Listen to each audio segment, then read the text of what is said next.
विभज्यवाद YouTube channel में आपका स्वागत है।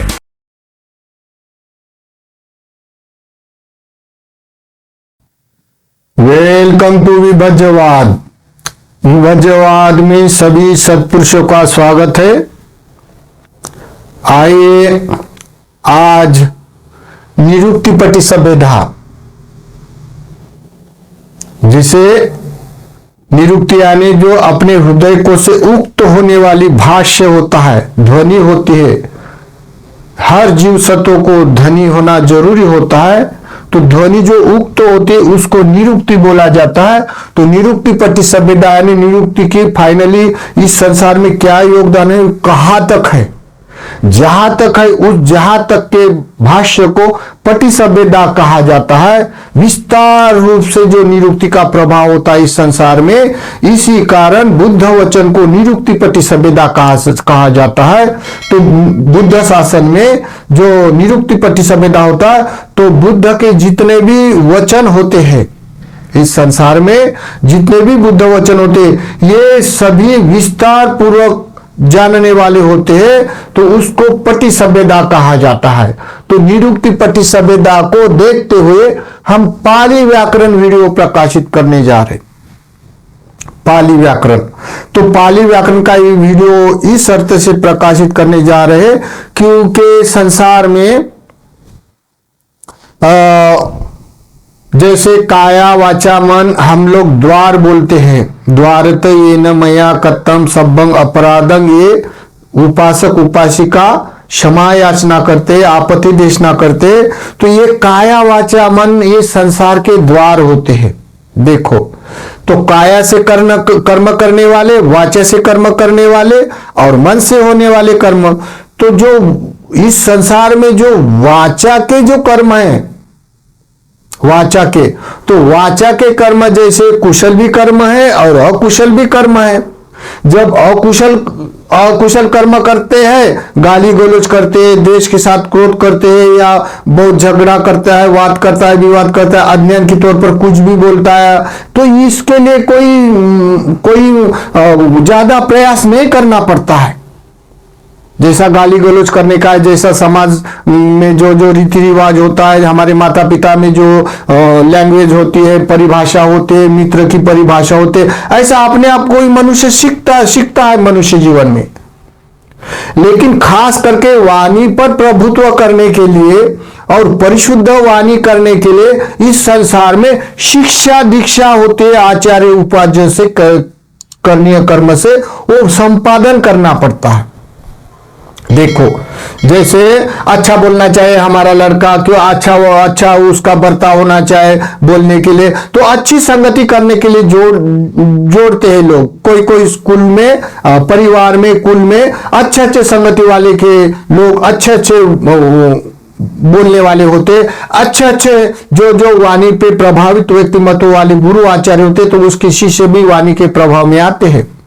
और इस संसार में वाणी का एकदम प्रभाव होने से, जैसे कोई भी मनुष्य वाणी नहीं तो व्यवहार नहीं कर सकता है, चाहे वो पारिवारिक या सामाजिक व्यवहार नहीं कर सकता, और वाणी नहीं तो अनंत तक नहीं जा सकता है, विमुक्त नहीं हो सकता है। इसलिए बुरे वाणी से बुरे कर्म करने के लिए इतना कोई कष्ट नहीं पाते हैं लोग। लेकिन जब वाणी पर प्रभुत्व करने के लिए, वाणी को प्रकाशित करने के लिए बड़े लोग बड़ा चढ़ाकर कष्ट पाते, परिश्रम करते, न जाने कितने अभी पाली व्याकरण में अपने भाष्य के लिए पीएचडी करने वाला लोग होता है। और बुद्ध वचन तो ये एकदम प्रतिसंवेदा वाला होता है, निरुक्ति प्रतिसंवेदा वाला। तो इसमें तो व्याकरण में बुद्ध शासन में लौकिक धर्म के ग्रंथ की तुलना से जितने भी इस संसार में लौकिक धर्म होते, जैसे वेद होते, उपनिषद होते, पुराण होते, ग्रंथ होते, इसकी तुलना से बुद्ध शासन में निरुक्ति प्रतिसंवेदा होने से अधिक वचन बोलना पड़ता है, क्योंकि यहाँ चित्त स्कंद प्रकाशित किया जाता है।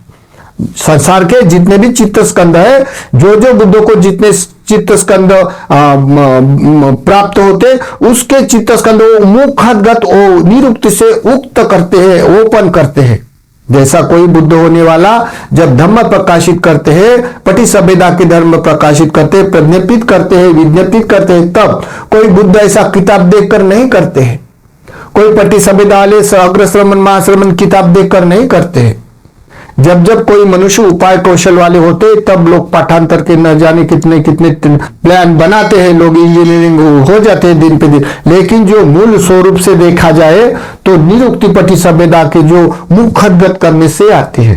तो मुख पर कितना प्रभुत्व होना चाहिए, हमारे वाणी पर कितना प्रभुत्व होना चाहिए, ये बताने का प्रयास करते हैं। जैसे अगर वाणी पर प्रभुत्व होना चाहिए तो जो कोई समझो मनुष्य है अपने वाणी को प्रभुत्व करना चाहता है तो पहला अनकॉन्शियस माइंड का कंटेंट होता है वितर्क विचार। वितर्क विचार, देखो ये अनकॉन्शियस माइंड का मूल कंटेंट है वितर्क विचार। वितर्क विचार बिना कोई भी मनुष्य कोई भी संसार का व्यवहार नहीं कर सकता है। कोई भी वस्तुमान का, कोई भी ज्ञान का भी ऐसे समझो तो ये वस्तु दिखता लेकिन उसका नाम रखना पड़ता, नाम रखने से उसका अनुवाद करना पड़ता है। जैसा ये पेन है तो पेन एक शब्द है, उसको स्क्रिप्ट करना पड़ता है, उसकी लैंग्वेज होती है। तो इसी तरह का वो सभी वितर्क विचार पर निर्भर करता है। अनकॉन्शियस माइंड का जो कंटेंट होता है, वितर्क विचार बिना संसार की कोई भी वस्तु का ज्ञान नहीं होता है। संसार में एक दूसरे को व्यवहार वितर्क विचार बगैर नहीं होता है। वितर्क विचार आखिरी तक, जैसे वितर्क विचार बगैर कोई भी मूल ध्यान नहीं होता है। प्रथम ध्यान वितर्क विचारे है, प्रथम ध्यान द्वितीय ध्यान वितर्क विचारे है। और आनापान कोई भी बिना मौन रहने से, आनापान करने से मौन परिपूर्ण नहीं होता है। वो वितर्क जो आनापान करता है तो वो किस लिए करता है, कौन किसको शरण जाके करता है, क्या पाठ करने के बाद करता है, उसके लिए भी वितर्क विचार चाहिए। तो वितर्क विचार ये वाणी के कंटेंट है। जब वितर्क विचार आप हो जाता है द्वितीय ध्यान में, तब कोई संन्यावेदन निरोध समापति वाले के संस्कार ऑफ हो जाते। देखो इस संसार में वितर्क विचार ये एक मनुष्य के लिए कंटेंट है, नैसर्गिक व्यवस्था। यही बुद्ध ने उपदेश करते हुए बहुत निरुक्ति के लिए बहुत विद्यमान से विद्यमान निरुक्ति, यानी शब्द के लिए शब्द कैसा विद्यमान से विद्यमान बोला जाता है, कितनी परिशुद्ध हो जाती। जैसा कोई राजा का बेटा है तो और एक कुमार है तो राजकुमार उसको बोलने से ही विद्यमान के विद्यमान वाणी होती है। अगर कोई नाम रख दिया, क्या ये राजा भी नहीं उसका पिता और ये कुमार भी नहीं है, हाँ, फिर भी उसका नाम होते हुए लोग कोई व्यवहार के लिए क्या बोलेगा, ये राजकुमार है। तो ये अविद्यमान से विद्यमान है, यानी नाम है विद्यमान लेकिन वो राजा भी नहीं है और राजा का पुत्र भी नहीं है। देखो इसी कारण विद्यमान से विद्यमान, अविद्यमान से विद्यमान वाणी पर बहुत बड़ा प्रभुत्व होता है निरुक्ति पटिसभ्यता में। इसी कारण पटिसभ्यता वाला भिक्खु किंची मात्र ही झूठ नहीं बोल सकते हैं और विद्यमान से विद्यमान बोलते। इसी कारण बुद्ध, ये सिद्धार्थ बुद्ध शासन आते आते देखो चौथी संज्ञान में किए हुए त्रिपिटक देख लो। अगर देखा जाए तो कितने बलशाली वाणी के ऊपर प्रभुत्व हुआ होगा वो भिक्षु का। तो वहां के जो अरंत लोगों ने जो संकलन किया है, जो त्रिपिटक सिंहली भाषा में लिखा है ताड़पत्र पर, तो ऐसा जैसे अभी भी कोई मनुष्य पढ़े तो पूरा नहीं बोल सकता है, इधर उधर के शब्द जोड़कर बोलते हैं अपने अपने नहीं। लेकिन जहां प्रज्ञापित किए हुए शब्द है निरुक्ति के, तो वो कितना संकलन करने वाले ने कंप्लीट करके रखा है। जैसे दिगनिका अलग है, मध्यमनिका अलग है, अंगुत्तरनिका अलग है। बहुत सारे ऐसे किताबों में फाइनली बरोबर क्लियर बताए हुए हैं वो।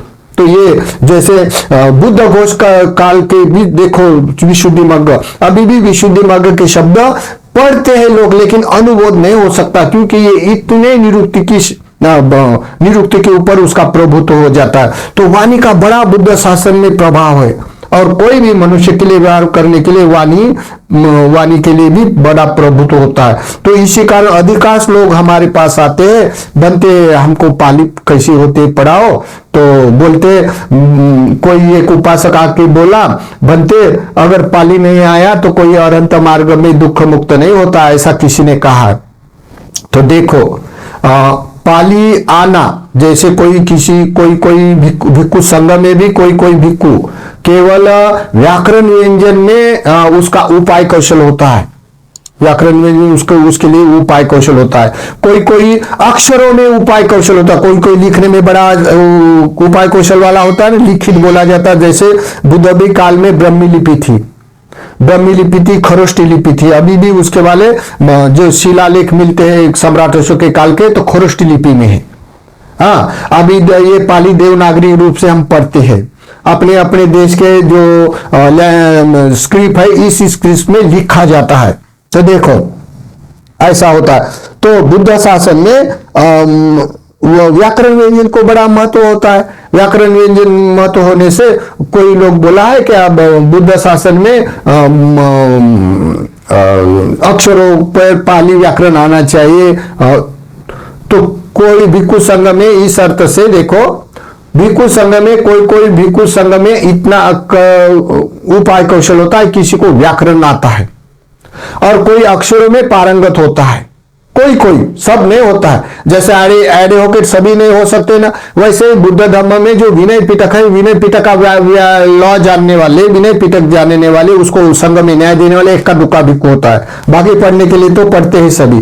तो ऐसे उपाय कौशल है भिक्खु संघ में अधिकांश लोग होते हैं, लेकिन सबके लिए कोई कामन नहीं होता कि सबको पाली आना चाहिए, त्रिपिटक आना चाहिए। नहीं, न ते अपने सुत्वान धम्म का न पश्यति, ना होता पंडितो होती यावता बहुभाषति, न ते अपने पिसुत्वान धम्म का न पश्यति।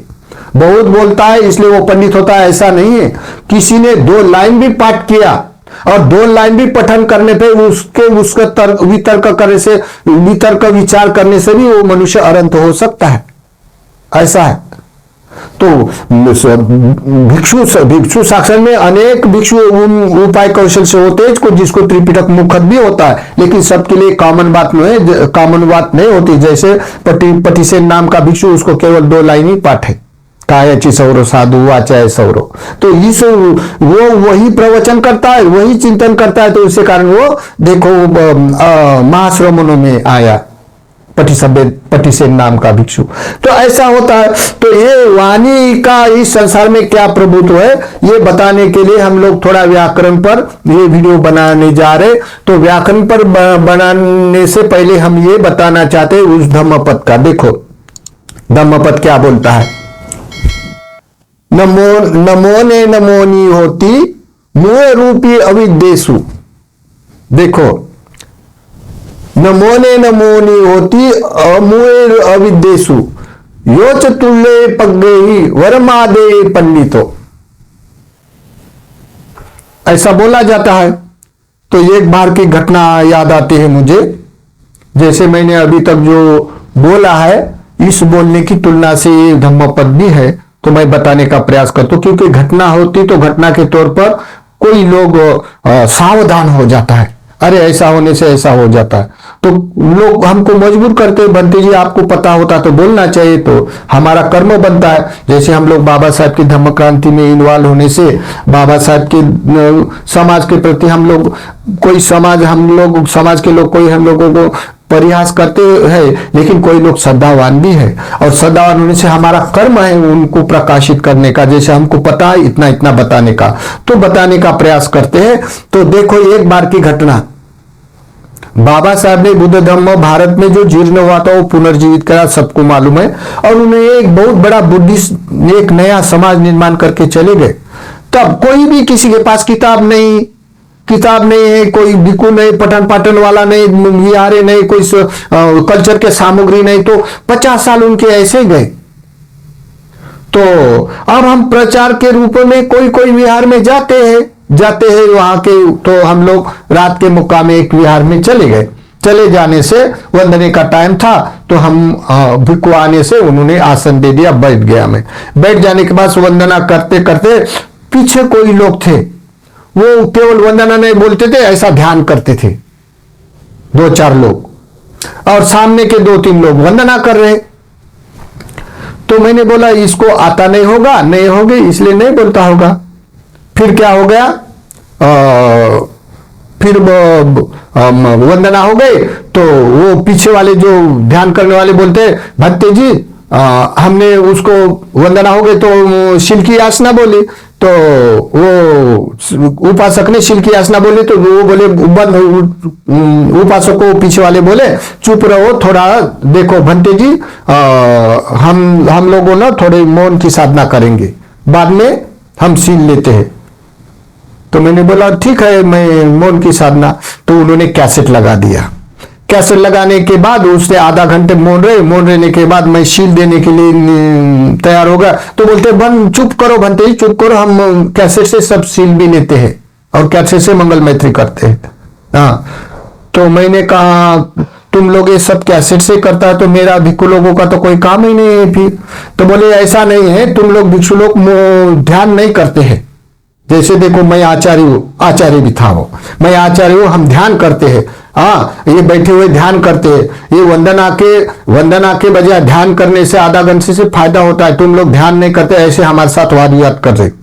वाद विवाद करते करते उसमें जो सामने वंदना करने वाले लोग बोलते देखो बंते जी ये रोज जो वाद विवाद होते ये बोलते मौन रहो, हम बोलो वंदना का टाइम होता है वंदना करता है, तो उनको भासता नहीं रुसता नहीं। तो आचार्य क्या बोलता है, ऐसा ही उनके दोनों का वाद विवाद हो रहा, तो बोलते आचार्य क्या बोलता है, इसलिए तो मैं घर को ही वंदना, घर को ही मैं ध्यान साधना करता हूँ, और जो ध्यान करने वाले हम घर में रहते हैं, विहार में नहीं आते हैं, विहार से क्या काम है, अभी हम लोगों को घर में ध्यान करता है, सेंटर पर ध्यान पे जाता है। ऐसा करके वो बड़ा चढ़ाकर बोल रहा। देखो बड़ा चढ़ाकर बोलने के बाद मैं उनको समझाने का प्रयास किया, तब मैंने उनको ये बोला क्या देखो हम सभी नए परिवर्तनवादी लोग हैं और हमको वाणी का प्रभु तो आना चाहिए, क्योंकि हमको बहुत पाठ करना पड़ता है, बुद्ध धर्म में पाठ करना अनिवार्य होता है, बुद्ध धर्म में मौन रहना निषेध होता है। देखो मौन रहने से दुर्गत का दोष है, मौन रहना निषेध है। हाँ, और ये मौन रहना ये आत्मवादी श्रमणों की सभ्यता है, उनके संस्कार है। बुद्ध शासन में मौन रहना नहीं होता है। आखिर मौन जो तत्व ध्यान में जो कोई मौन में जाता है तो मौन होता है, या कोई ज्यादा बकवास करने से बगैर मौन रहना ये इतना होता है, लेकिन पठन पाठन करना अनिवार्य होता है। और हम पूरी तरह नया समाज होने से बच्चे से लेके बुढ़ापा तो कंटिन्यूटी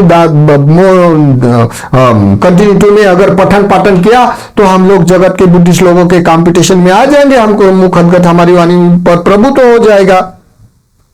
ऐसा उनको ख्याल में नहीं आया, तब मैंने विनय पिटक भी बताया, उसके विहार में विनय देखो है क्या नहीं, मौन रहना निषेध है।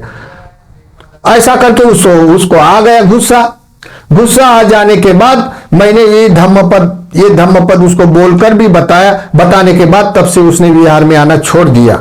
देखो ऐसे अधिकांश घटना होते क्यों होते, जैसा कोई मनुष्य चलता है वैसा हो जाता है वो, क्योंकि वो लोग क्या करता है भंग ज्ञान करवाते हैं और मेडिटेशन मौन रहते हुए करते हैं। अब जानबूझकर भंग ज्ञान करवाते हैं और निखंड की प्रैक्टिस करते हैं, उसके लिए उसको कुछ नहीं चाहिए। भंग ज्ञान की प्रैक्टिस करने से भंग ज्ञान हो गया, उसमें आनापान तिरक करने से हल्का लगता है, स्फूर्ति आती है। ये धर्म 18वीं सदी में लेडी साइडों ने लोगों को वशीभूत करने के लिए थोड़ी शिक्षा दिया था, उसका विस्तार रूप से अभी बहुत बड़ा रूप आ गया। लोगों को फूकट का बड़ा सुख लगता है, सुख शांति लगता है, प्रभुत्व लगता है, लेकिन ये यथार्थ विपसना नहीं होती। ऐसा हम लोग बोलते बोलते बहुत उन्होंने वाद विवाद भी किया।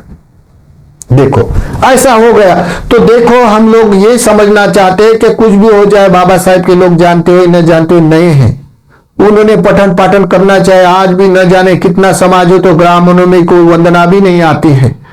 हाँ, अधिकांश भिक्षु अपने वाले वाक संस्कार जैसे पाटी मोक्ष के लेके सीमा अभी भी बहुत त्रुटियां है। हाँ, अभी भी लोगों को वंदना ठीक से नहीं आता है, और भी लोग तो लोग करते हैं, प्रदर्शन के रूप में करते हैं, लेकिन जहां तक पठन पाठन करने के लिए वाणी का दोष होता है तो मौन रहना निषेध होकर अधिकांश भिक्षु लोग, जो प्रचार करने वाले भिक्षु लोग मौन रहने के लिए जुड़ गए। कोई लोगों में तो ऐसा कंपटीशन आ गया, क्या मौन जो ज्यादा रहता है उसको सम्मान किया जाता, बख्शिश दिया जाता है। तो ये बुद्ध धर्म के लिए धर्म है क्या धर्म है तो जानना चाहिए, तो न जानने के कारण ही इसके बाद विवाद होते हैं।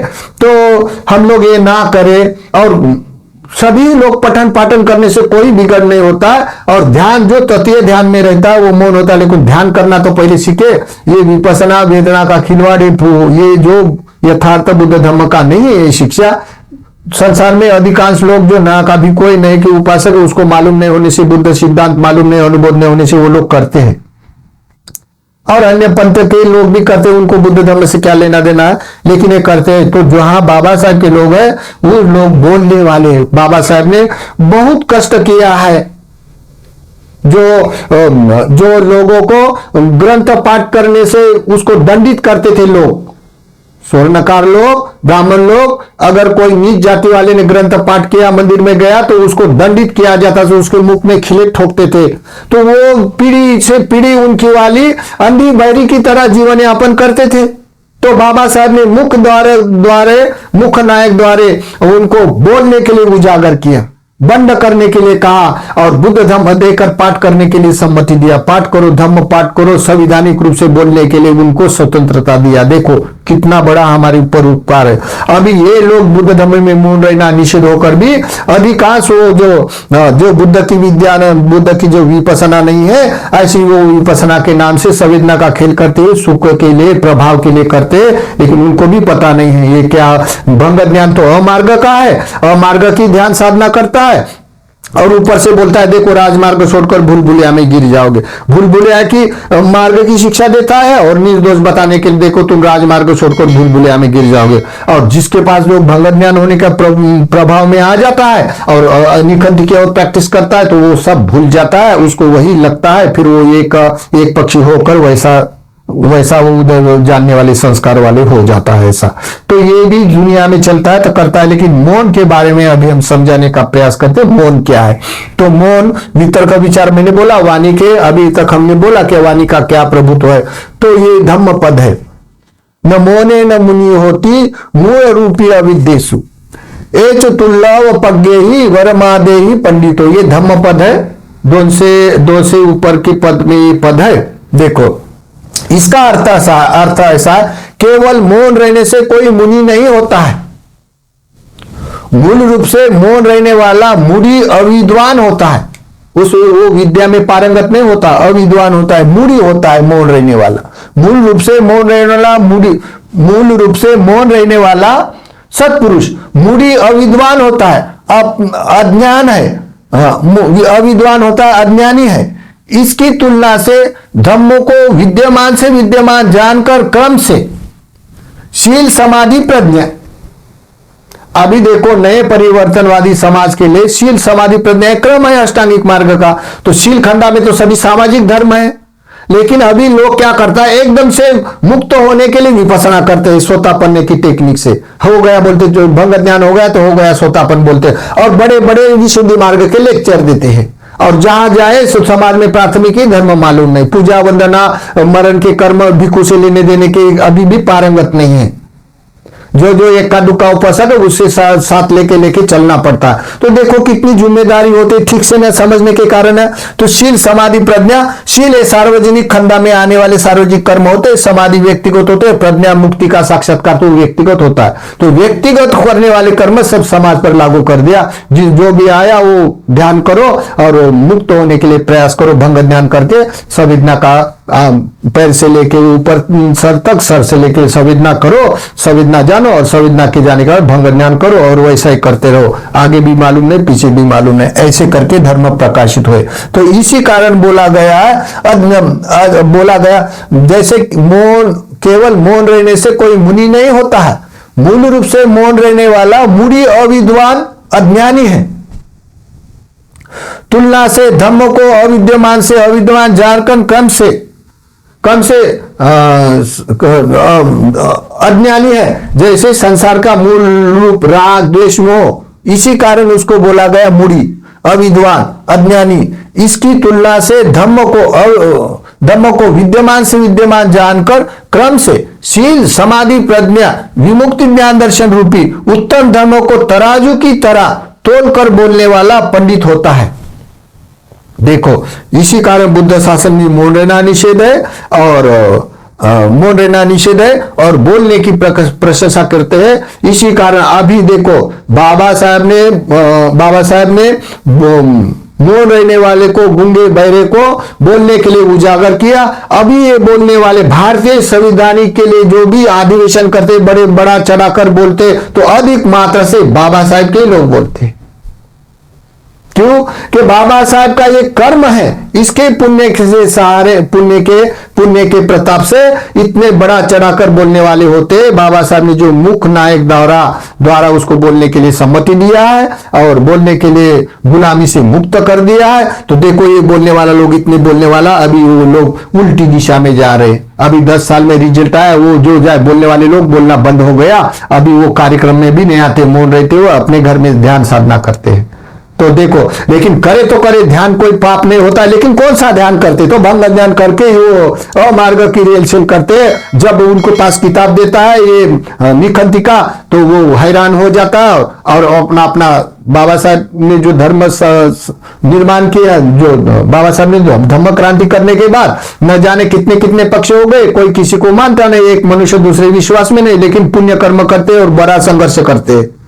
फिर भी जो नहीं है वैसा करने से उसका जो आंसर आएगा तो उसका परिणाम दिखाई देता है। तो इसी कारण वो धम्म पद देखे और हम लोग आगे चल के उसका थोड़ा व्याकरण व्यंजन के लिए निरुक्ति प्रतिशब्दा पाली व्याकरण के लिए थोड़ा हम प्रकाश डालने का प्रयास करेंगे।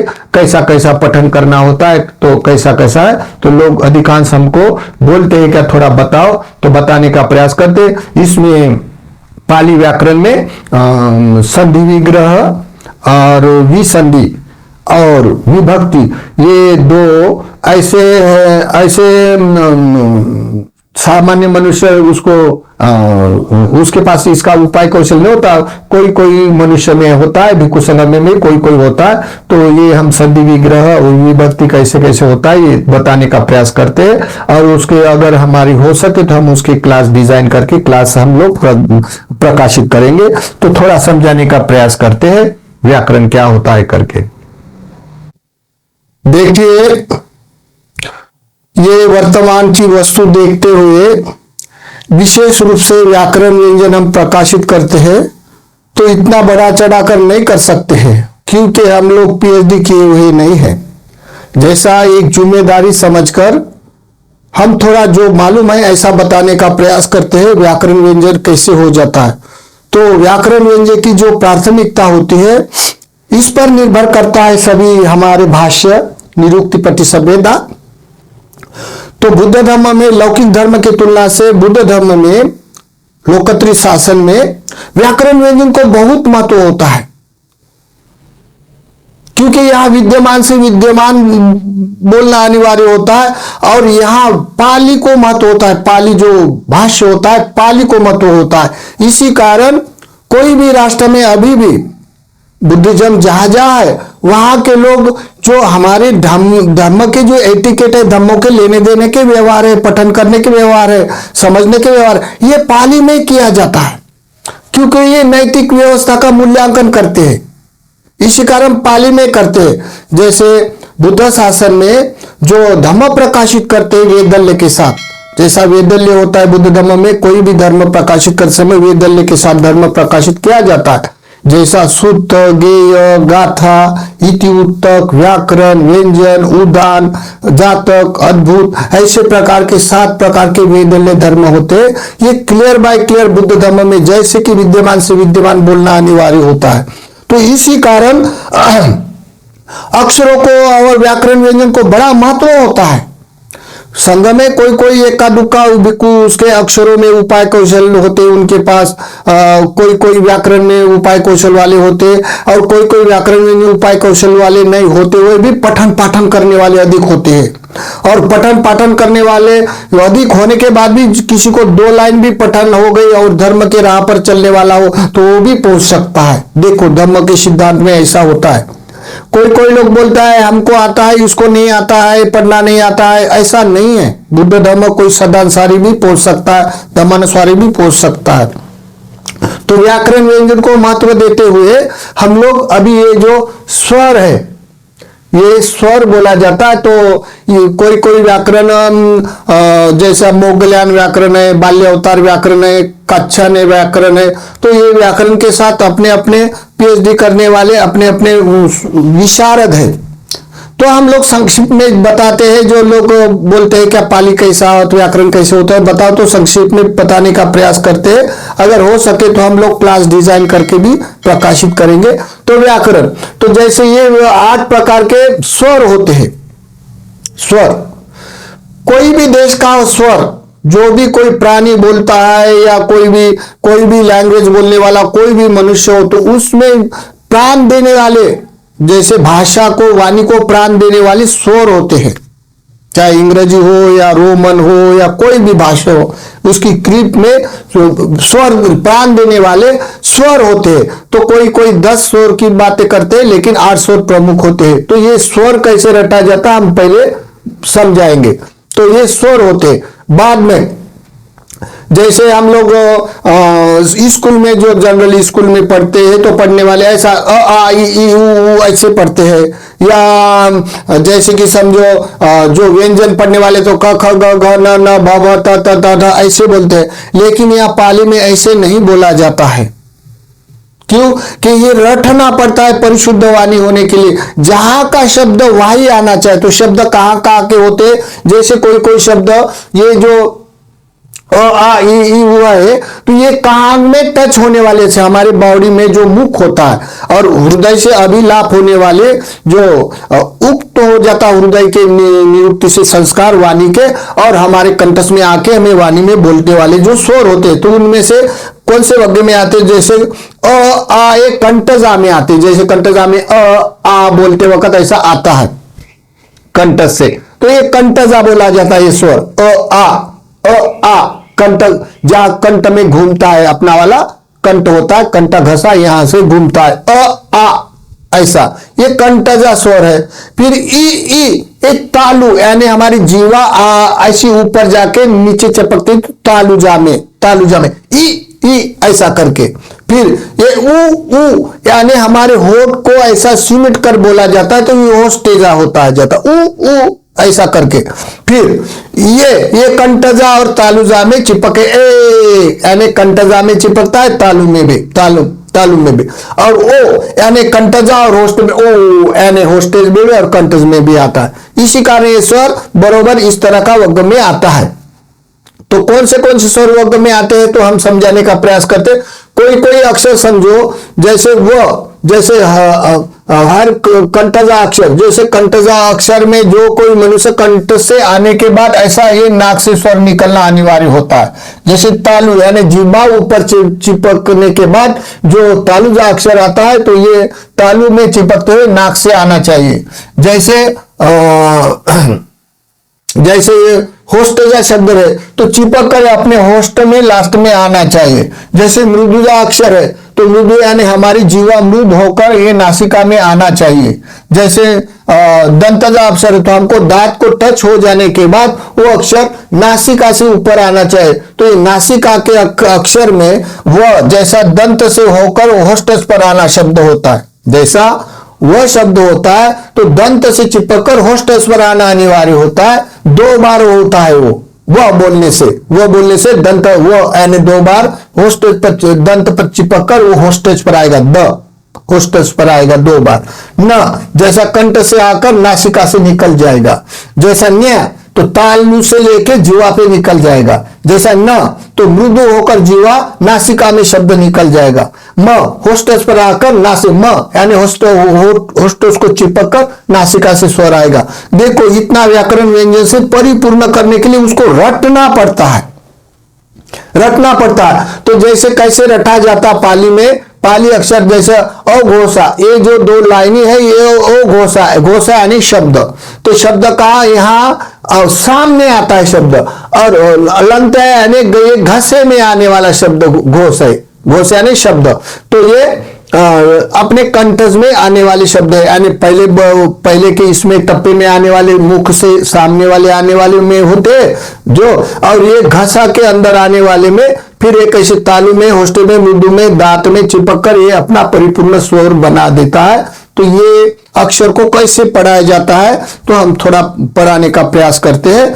तो मैं जैसा बोलूंगा वैसा आप बोलना है। देखो,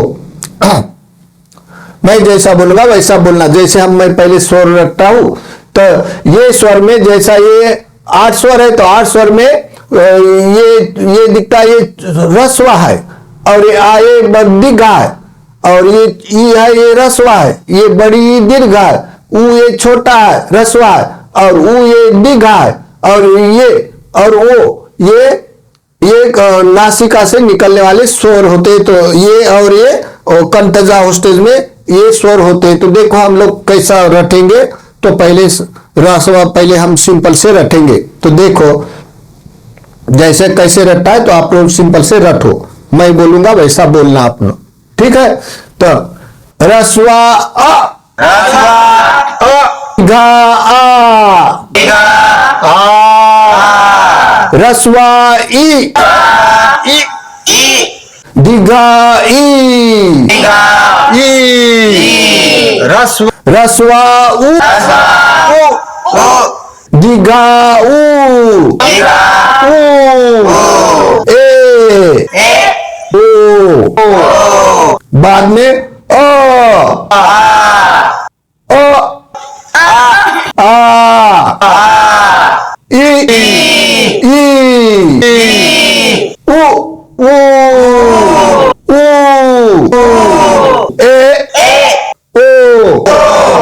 अभी ये अघोषा यानी ये शब्द अपने सामने के मुख में सामने आने वाले शब्द है। जैसे कख कख, ये जो यहां बोलेगा कख जैसा शब्द, ये कख कख, लेकिन गघ यहां आएगा, गघ यहां आएगा, तो यहां बोलने वाला शब्द का ओ घोषा होगा, और यहां से यहां जाने वाला शब्द ये लतायु घोष होगा। तो पहले जो कख चछ पफ टठ तथ ये यहां से आकर होस्टेज दांत से चिपकने वाला होता है। फिर घसा के अंदर यानी ओ घोषा शब्द यहां से नासिका से बाहर निकलने वाला शब्द। तो हम पहले बताएंगे, बाद में आप लोग मेरे साथ बोलना। कख कख घ गघ कख गघ न चछ चछ झ न चछ झ न पफ बभ पफ भ पफ बभ म ठ ढ ठ ढ ठ ढ न तथ दध थ ध तथ दध न। ऐसे प्रैक्टिस करना है। तो जैसे मैं पहले बोलूंगा बाद में आप बोलना, जैसे मैं पहले बोलता हूं वैसे आप स्पीड में आप बोलना। कख गघ कख गघ न छ छ झ न फ ब भ प फ ब भ म ठ ढ ढ ठ ढ ढ न थ ध ध ध ध ध न। इसी तरह पाली उच्चारण परफेक्ट करने के लिए जो अक्षरों का ज्ञान अपने बॉडी के जो दंतिक शब्द है, जो होस्ट को चिपने वाले शब्द है, जैसा कोई भी शब्द जैसा पफ जैसा होठ चिपकता है, म आखिरी आने से होठ चिपकता है, तालू अपने ऊपर जाके चिपकता है, दांत को दांत चिपकता है, घसा के आने वाले से शब्द होते हैं। ऐसे करके जहां शब्द टच होता है ध्वनि, वहां से तब शब्द से ऐसे पाठ करते करते बरोबर व्याकरण में ठीक ठीक बैठकर कोई भी मनुष्य बरोबर वो पाली लैंग्वेज बुद्ध का वचन बरोबर पढ़ सकता है, उसको बरोबर आ सकता है। इसी कारण यह व्याकरण व्यंजन को बड़ा महत्व होता है और ये रटना पड़ता है, आदत गिरने के लिए रटना पड़ता है। जैसे कोई बर्मीज लिपीज है तो बर्मीज लैंग्वेज में बोलते हैं तो इसमें परफेक्ट बिठाने के लिए बर्मा के हो, श्रीलंका के, थाईलैंड के हो, कितने कितने दिन बड़े बड़े भिक्षु ऐसे रटते हैं। रटने के बाद जहां का शब्द वहां बरोबर ठीक आता है। इसी कारण कोई कोई देश के भिक्षु लोगों के पठन करते समय बरोबर क्लियर शब्द आते हैं। व्याकरण व्यंजन में काना मात्रा बिल्कुल गलत नहीं होता है। कोई कोई गलत से उच्चारण होता है। जहां का सिस्टम, जहां का वाणी का, लैंग्वेज का जो सिस्टम होता है, इस सिस्टम से पाली से लेके फिर वो पाली का व्यवहार बोलते हैं धार्मिक, तब बरोबर उसके बरोबर शब्द आते हैं। इसी कारण ये व्याकरण व्यंजन के पाली भाषा के क्लास होते बुद्ध धर्म के लिए। जैसे थाईलैंड में 9 क्लास करने से उसको वीआईपी गवर्नमेंट से उसको सुविधा दिया जाता है। बर्मा में भी जो 10 एक महीना पाठ करते हैं तो त्रिपिटक पूरे पाठ करने वाले लोग होते हैं। तो इसी कारण ये बरोबर व्याकरण व्यंजन के साथ पढ़ना पड़ता है। अभी ये पढ़ना आप लोग रेल सेल करते करते ऐसे 8-10 दिन 15 दिन जब तक हम क्लियर शब्द नहीं हो जाएंगे तब तक पढ़ना ही पड़ेगा। और जब जब पढ़ना आता है तब तक बरोबर पढ़ते पढ़ते बरोबर शब्द आ जाता है। तो ये व्याकरण व्यंजन से पहले व्याकरण व्यंजन का पहला ही भाग है। ये पढ़ने के बाद हम लोग संधि विग्रह, विसंधि या विभक्ति पढ़ने का प्रयास करेंगे। व्याकरण व्यंजन को समझते हुए हम अक्षरों कैसे बोला जाता है, अक्षरों का कितना महत्व होता है, स्वर का कितना महत्व होता है, कहाँ कहाँ व्यंजन में स्पर्श करते हुए हम कैसे उच्चारण करते ये बताया।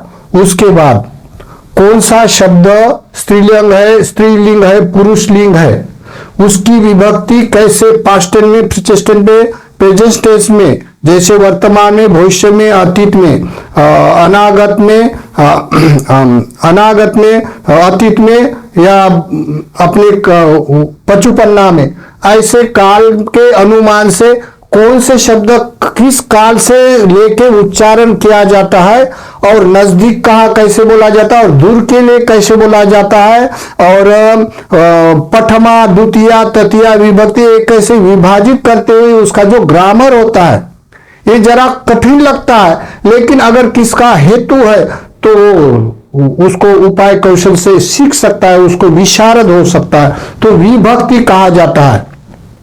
विभक्ति ऐसी 7 विभक्तियां होता है। तो कोई भी काल के जैसे वर्तमान, भविष्य, अतीत काल के लिए बोले हुए शब्द का, जैसा बुद्ध आए है तो बुद्ध आगच्छेय, बुद्ध जाता है, बुद्ध गच्छयामि, ऐसे करके जो बोला जाता है विभक्ति में, तो वो आप वर्तमान के लिए, अतीत के लिए, अनागत के लिए ऐसे बोला जाता है। ये विभक्ति से विभाजित करते हुए बोला जाता है। जैसे दूर के और नजदीक के, अहोसी, हाँ, बुद्धंग अहोसी, यानी समझो अवर्तमान के लिए, अभी के लिए, ऐसे जैसे दूर के लिए, हाँ, दूर के लिए, नजदीक के लिए, वर्तमान, भविष्य, अतीत के लिए, ऐसे करके जो शब्द का व्याकरण होता है या शब्द का जो बोलने का जो उच्चारण होता है, अनेक जन के लिए, एक जन के लिए कैसे बोला जाता है, तो ये उच्चारण विभक्ति से विभाजित किया जाता है। और जो शब्द स्त्रीलिंग है, पुरुषलिंग, उसे स्त्रीलिंग पुरुषलिंग के शब्दों को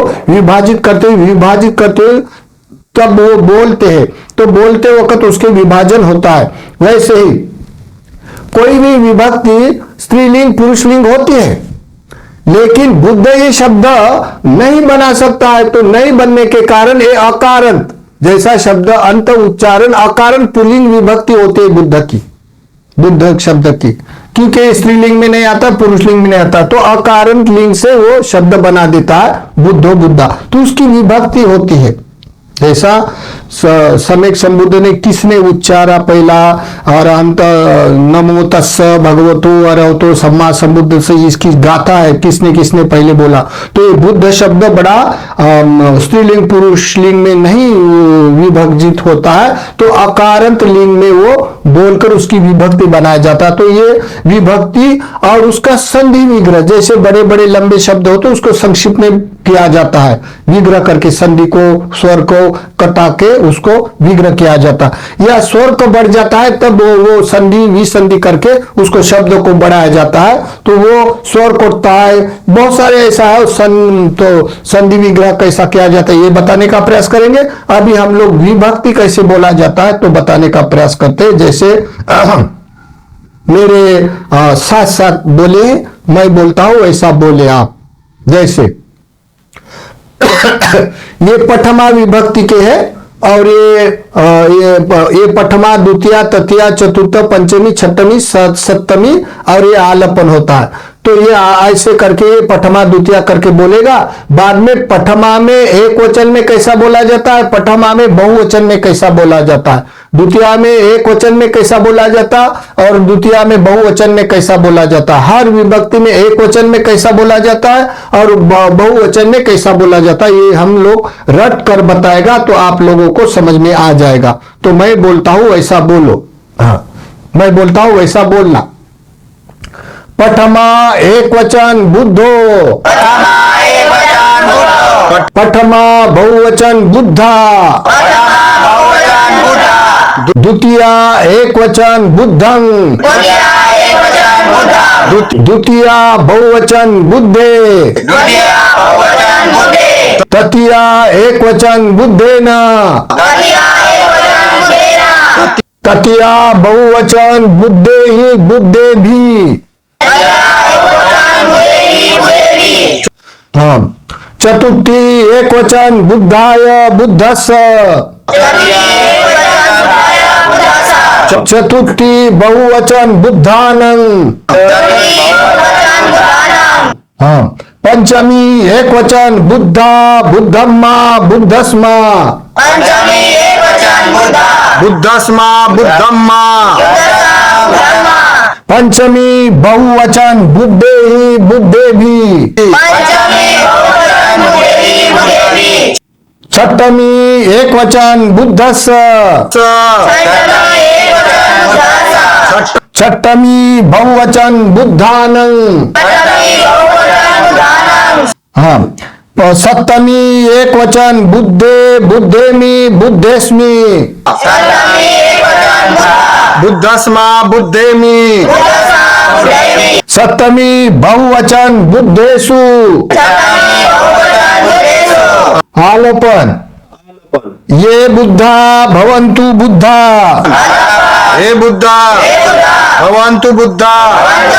इसी तरह ये विभक्ति और ये रटना पड़ता है। रटने के बाद फिर एक एक करके एक एक शब्द का संधि विग्रह करते बताए जाएंगे और विभक्ति का एक एक एक एक स्त्रीलिंग पुरुषलिंग शब्द की विभक्ति करते हुए उसको अर्थ के लिए शब्द बताकर उसका कैसा लाइन कैसी तैयार करते, कैसा व्याकरण के साथ कैसी व्याख्या करना पड़ता है, ये बताने का प्रयास करेंगे आगे के वीडियो में। तो देखिए, ये निरुक्त प्रतिशब्द पाली व्याकरण अगर क्लास डिजाइन किया तो हम लोग क्लास के लिए डिजाइन करके हम प्रकाशित करेंगे।